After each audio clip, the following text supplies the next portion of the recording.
Unge fra Rosenhøj hamrer, saver og borer for at skabe opmærksomhed i kvarteret. Vi laver nogle kasser og nogle andre spændende ting om bag og rundt omkring os, som får folk til at interessere sig herude, så de kommer og kigger på og var med i det, hvis de kan. Dette er den første workshop af 5, som bliver afholdt af Detours. De unge er rigtig vigtige at få med i sådan en udvikling af byen, fordi det er jo meget dem, der er ude i byrummet og bruger det.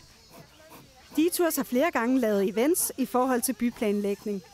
Jeg tror, at Detours kommer med et bud på, hvordan man kan gå til byomdannelse, hvor man gør det måske en lille smule mere i øjenhøjde med den aldersgruppe, som vi nu arbejder med lige i den her kontekst, 7. klasse.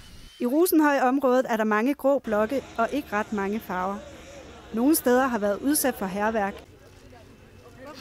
Jeg synes godt, at det kan være ændringer, fordi lige pt. Så er der også nogle steder, hvor det er ødelagt. De ødelagte steder, det vil gerne have, at de skal blive lavet om. I maj afholder boligforeningen stormøde og afstemning om helhedsplanen. De voksne skal stemme på, at Rosenhøj skal renoveres i stedet for at stemme nej. I løbet af dagen blev der holdt pause, hvor der var sørget for mad og drikke. Både unge og voksne hyggede sig sammen. Der har været rigtig god stemning i dag. Vi havde håbet på solskin, men der har været godt gang i folk, og når det er koldt, så er man også nødt til at lave noget mere for at holde varmen.